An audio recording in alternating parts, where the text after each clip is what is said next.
My name is Michael, and it's my wife Lorelle. We're in the Kingcliff area, which is northern New South Wales, and we'd just like to talk a little bit about our journey through our life to the point where we are now. We have a little reading we'd like to do. It's from the Psalms.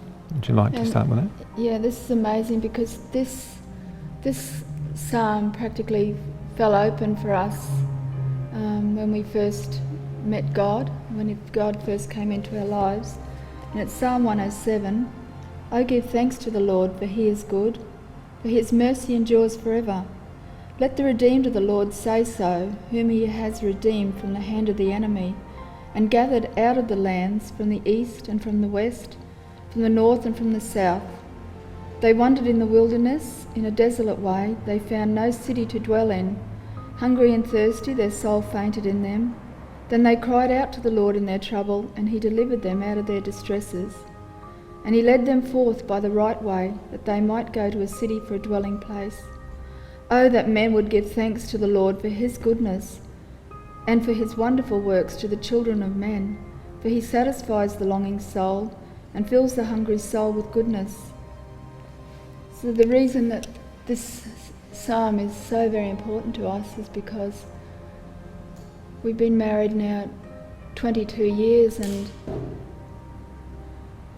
we feel that we have been wandering around in the wilderness for 20 years. It feels like that God has come into our lives after a very troublesome time. Yeah, a lot of our years together we've spent through the new age. We're always searching for something that we didn't really find. That journey is quite a significant one for us, because I'd held an interest since my childhood in I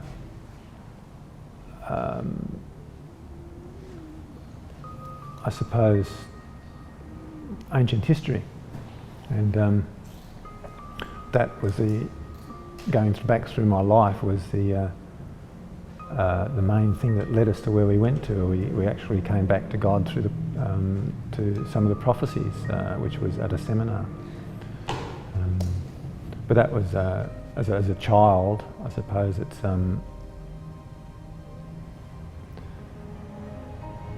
I was never brought up in a Christian way, so this was such a big change for me to go to link all these stories of what I used to really love reading to an actual what actually occurs, which was in the Bible, and I didn't know that for 63 years. I'd never even owned a Bible.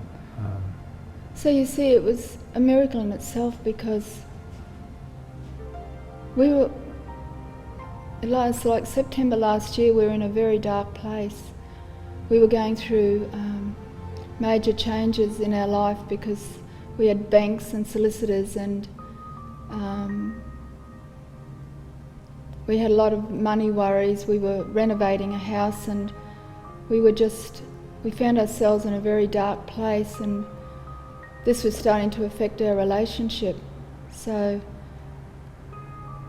one day, I'll never forget, it was one day back in October last year that a newspaper, a free newspaper, came to our door, and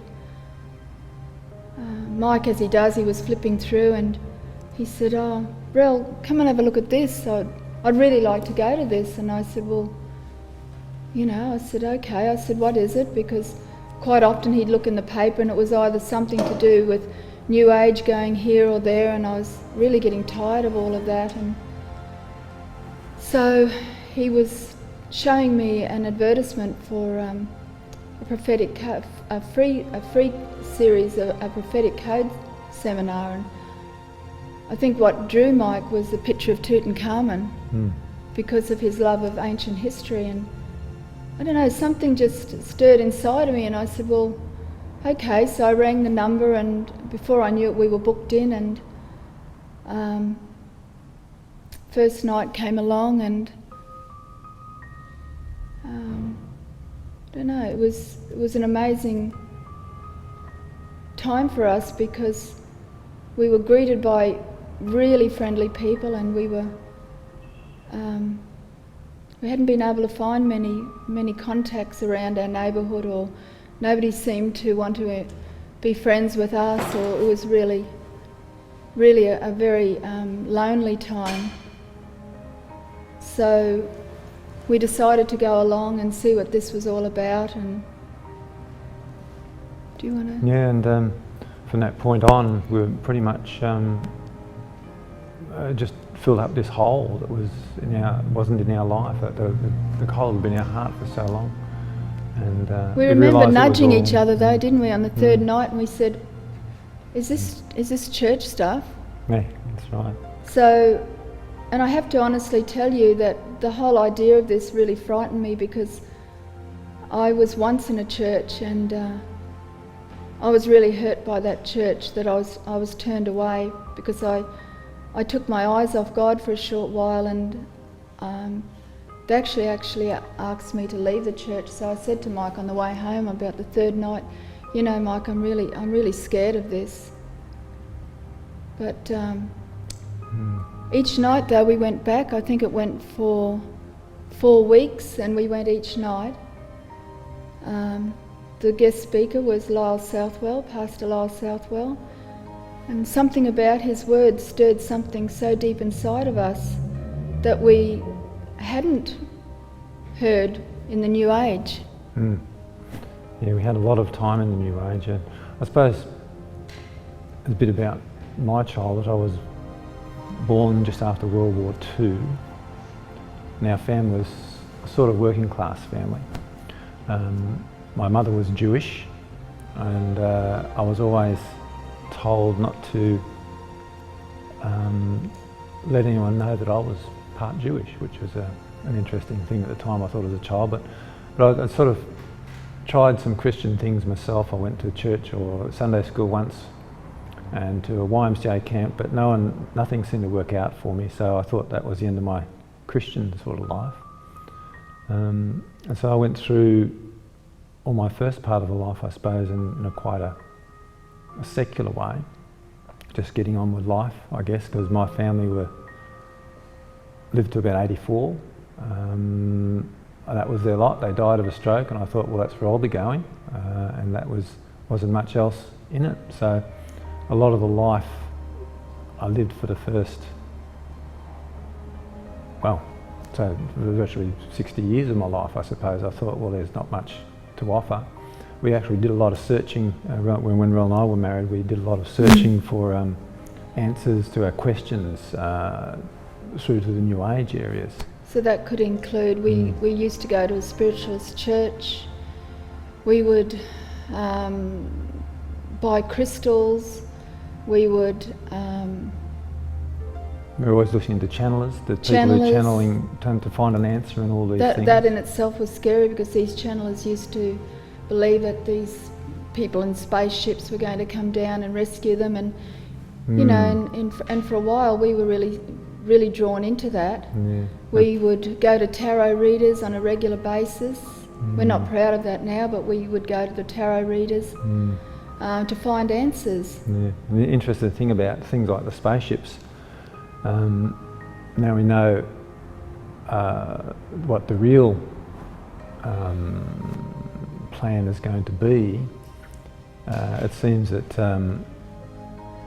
these placement of spaceships were probably there to take people away from where they really need to be.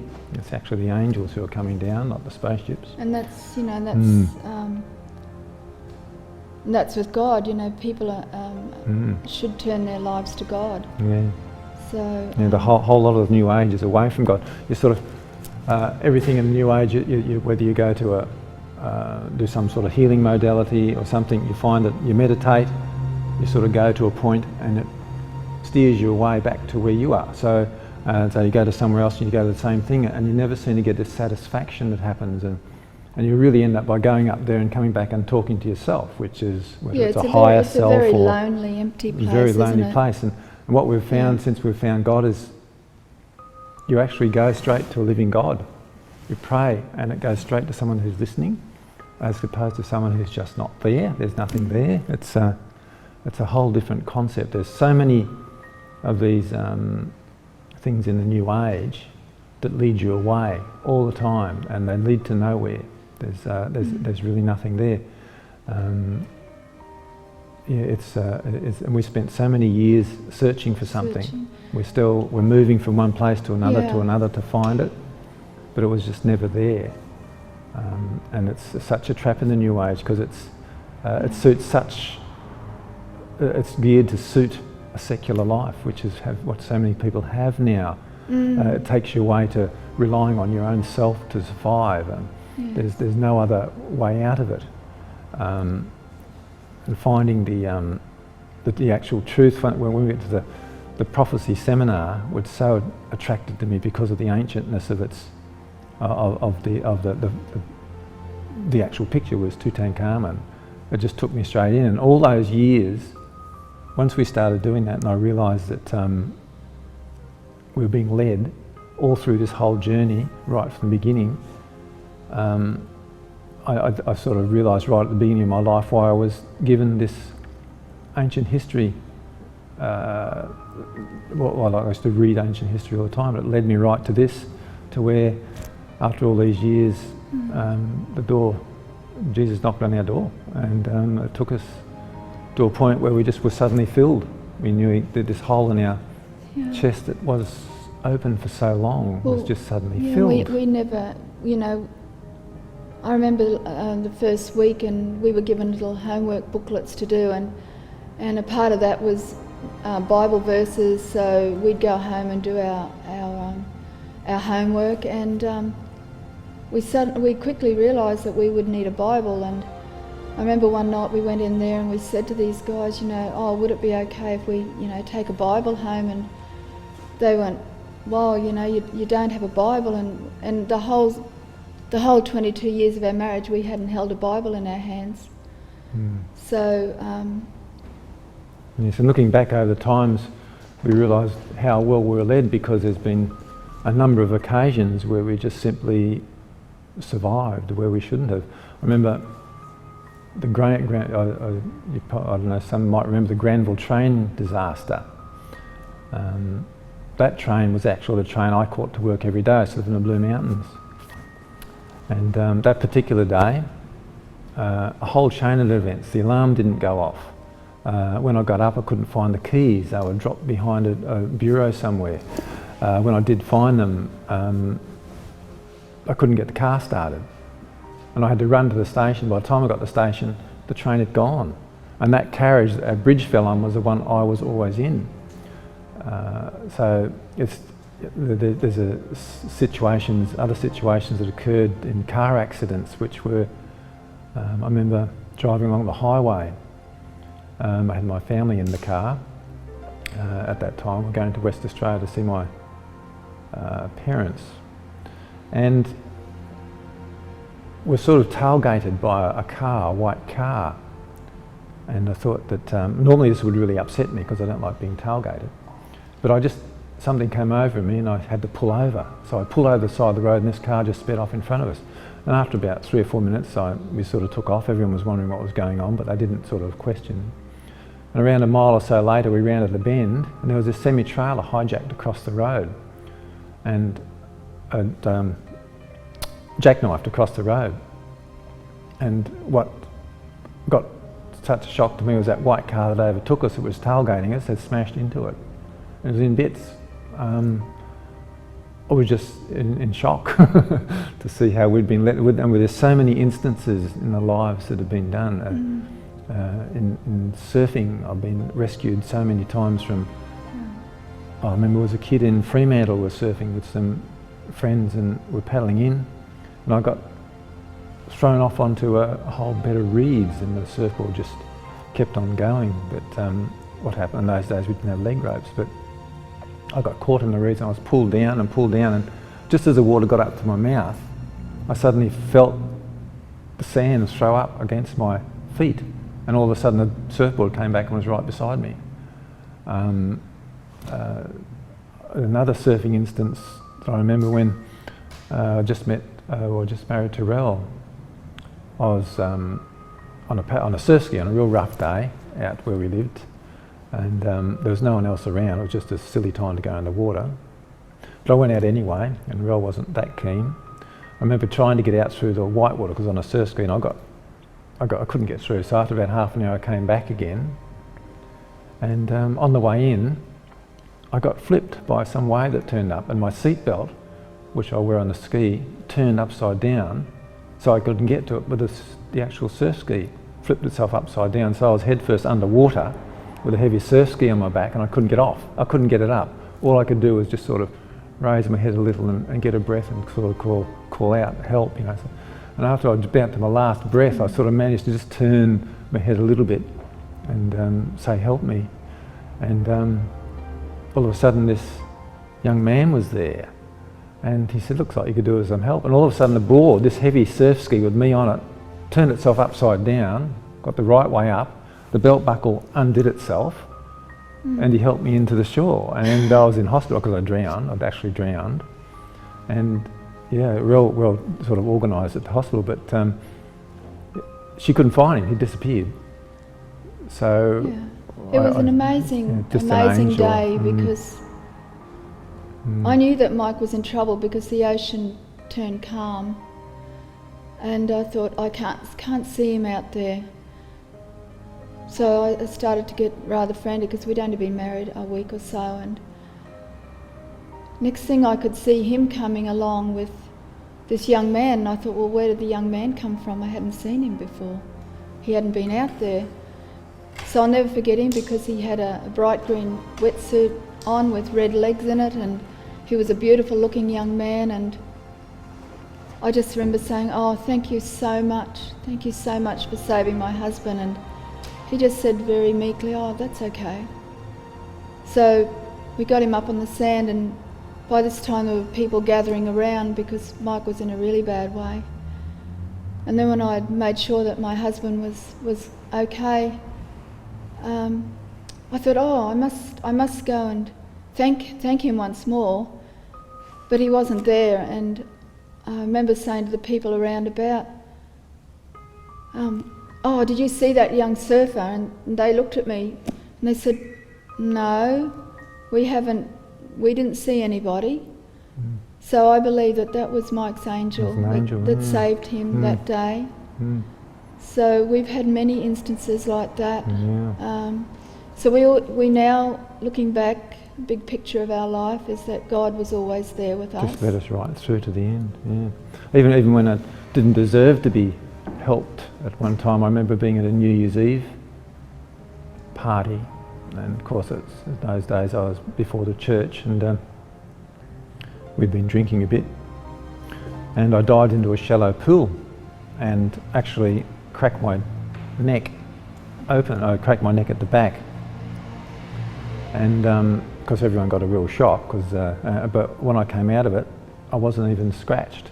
I should have been on a wheelchair. So it's right through our life, even though God was not really a part of our life, particularly mine, He was always there guiding us in these directions, and that is probably why when we went to the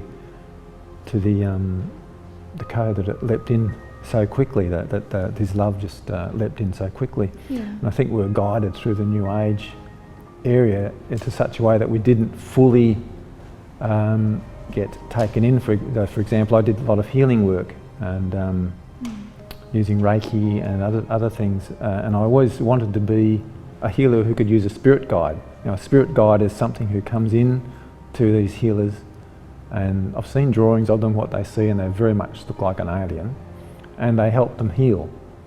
And that is certainly that certainly doesn't come from the right place. When so much of the New Age doesn't. It comes from a whole different place than where God is. It comes from an empty place. Yeah, it comes from an empty place. It's not of God. It comes from an empty place, because you're always searching, or otherwise we wouldn't have, in our marriage, we wouldn't have had something like 12 moves in 20 years. My husband was always searching. Just before the prophetic code, I remember going upstairs one day, and there he was reading the tarot cards again, and I remember thinking, this can't be good. this can't be good, because he couldn't make a decision without reading the tarot cards, and it was really getting scary in our life. Plus we had all these other things happening around us. It gets quite frightening in those New Age beliefs, because you get so to rely on people, other people channeling information to you. It can be quite, and you get to rely on it so much. You don't seem to have any power for yourself. No matter how far you try, you never quite find it. It's never quite there. And that's why coming to Jesus and coming to God is so strong. Like we can now pray and we get answers virtually immediately. It's just unbelievable. Yeah, we just start, we make sure that we start each day with worship. We'll never forget, after the prophetic code finished, it was such an amazing experience for us, and we were, the people who put it on were going to continue with a little program called Soul Point, and we remember going there when we were so excited about going back to see the same people and be with those lovely people, and then we actually went to the wrong place. So we were very disappointed as we drove home, and I remember going, it would have been so good to be there with those guys. But we came home and we thought, we'll have our own Bible reading, and so we decided to start at Genesis. And there's a section on Abraham, and we thought, we don't really understand what we're reading. So what we did was I just did a Google search on Lyle Southwell, and up came Lyle Southwell's sermon on Abraham. So we were able to... the questions all answered straight away. Yeah, it was just amazing. So those sort of wonderful things have happened for us. We also, at our series, there was, we were given beautiful delicious vegan snacks, and after each night, and I don't know, something sort of told me that this food is so important. So I bought a cookbook, and from the time the series ended, I started to cook the vegan way straight away. And I just really have to say that I think it's very important that we eat properly.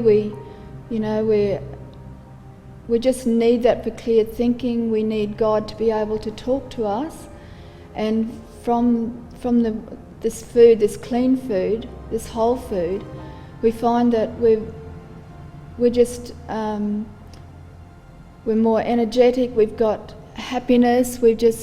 Mike's weight has dropped considerably. His girth was something like 94 when we started. It's now down to 84, and he's back to like the weight he was when he was a young man. And it's so important, we believe, that the food side of the ministry, because it just leads you to clearer thinking and a closer walk with God.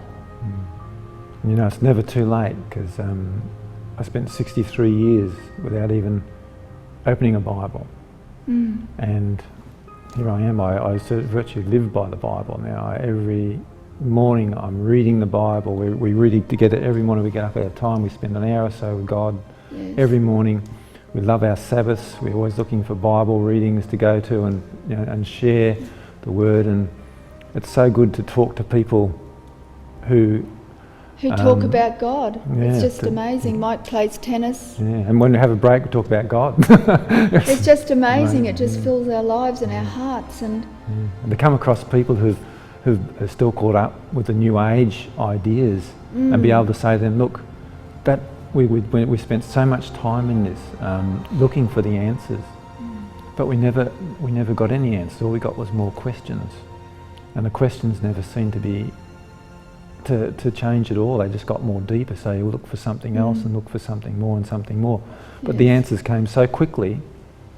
Once we realised where the true answers came from, that there was someone out there who's listening to us. A living God. it's such a huge step sideways for us after all this time, but it's never too late, and it's the best step we've ever done. Yes, well, I just can't believe that my husband and I have God in our lives. I sort of, my early childhood was in was in the Lutheran church, and I found that to be kind of really empty, kind of scary, and so I drifted away, and I just always I so believed in God, always believed in God, but I always knew too that I wouldn't walk this walk without my husband beside me. It just seemed so important that he was there with me, and it's just such an amazing miracle that God has come into our lives. And I remember one morning after Prophetic Code series, I found myself sitting out the back, and I was just smiling, and I said, this is my first genuine smile that I've had for so long. This is my first genuine smile. And I just say, people, if you're thinking about going and allowing God into your lives, allow him to come in, because he can give you so much. I can't impress enough that this walk is such a beautiful walk. It's drawn our marriage so close. We were so our marriage was so rocky. People didn't know what was going on with us, how desperate we were, how we were drifting apart. Because this new age tarot reading and stuff, it was just tearing us apart. And Mike wasn't giving us any answers. It wasn't giving us answers. It was just digging us a deeper hole. And then, like I said previously, we felt as though we had wandered around in the wilderness for so long. But now God's come into our lives, and he's given us something so beautiful. And people are starting to comment now, our family's saying there's something happening there. So what we try to do is show actions to our family and to our friends so that they can see God too, that they can see what a wonderful God we have. It's such a filling thing. So filling. It's the only way to get the space that's in there. Everyone has that space where they're searching, and I think we could really say that the past now is like a dim memory. It's like this heart has been renewed. It's like I sometimes have trouble trying to remember what the old life was like. But it's like God renews your heart and makes every day so beautiful. And it doesn't matter what little things come into our lives, because they still do. They still, like you've got tax time and things like that. But we just know that he gives us such beautiful answers because we've chosen to walk with him. We've chosen to be Jesus is our friend. He's our friend and our comforter. He's our comforter. So we so thank God the day that the Holy Spirit came into our house last October, and just through a newspaper ad that he came into our lives, and the fact that he's always looking there, waiting. He was so patient with us, so incredibly patient with us. And how to link that little thing at my beginning of life where I was just I couldn't find anything in the church there, so because there was nothing offered with my family, where I just started reading ancient history, and I loved ancient history. It took all that time, 63 years, to finally open that door, and which linked my love of reading that to where the answer really was, to what was really life was all about. And you would say the prophetic code was amazing because it was just. Well, I had no idea it was about what the Bible was. There's so much prophecy and so much. Oh, it's just such amazing prophecy. That's so amazing how God tells us what's going to happen in this world. And so it's important to go away from these places that take you away from where you should be looking for answers, and move to the place where there is the answer, the answer that we all want. It's something loving and positive up there, a purpose to our life. yes. There is no purpose otherwise until it just goes on, and Yeah. really it's just an empty place in a lot of situations. We're getting emptier and emptier at the moment. Just The world out there is a very... There's no truth. There's no in the truth world out in the world, at all. we feel. There's so many different stories out there, and none of them are true. Like we just heard, that someone say, the aliens are going to come down at the end of time and take everyone away. And Yeah, they're waiting. This is the interesting part of the New Age writings for something like the aliens. There's a whole network out there called the Light Workers Network, which we were part of. You go to these power spaces every so often, and you put out a lot of light, I guess, and so you link across the world, and as part of these light workers, there's actually these aliens and spaceships are supposed to be watching us. They're waiting they tell us the Earth is going to change, and they're waiting for us so they can come down when it happens to take us away, because we're the light workers. And it's such a close thing to what the Bible says, but it leads to nowhere. And that's the sort of belief. It just leads to fear. It leads to fear. It doesn't lead to love. It leads to fear. The real what's happening is just been there for thousands of years, written in the Bible. It's all been told what is going to happen and why we're here, and what the great story is, this great controversy that we have. The whole story in the Bible is rather... It's really a person who likes science fiction to be their dream book, really, if they knew what it was all about. 2 weeks before I met Mike, my relationship had broken down, and I decided to move down to the northern New South Wales area to be near my family. And my sister took me in, her husband into their home, but I really knew that I needed to provide a home for my daughter, and I knew that I had to start my life again. So I'd spend many days just driving around and looking at units, and this one particular day I was really tired. I was so tired that on the way home I fell asleep at the wheel of the car, and I remember very clearly this voice. I remember a tap on the shoulder and this voice saying to me, "Lorelle, wake up." And I woke up driving into the path of a car, but I wasn't going that fast that I couldn't correct it. So of course I could almost see her face of horror, but I was able to correct the car.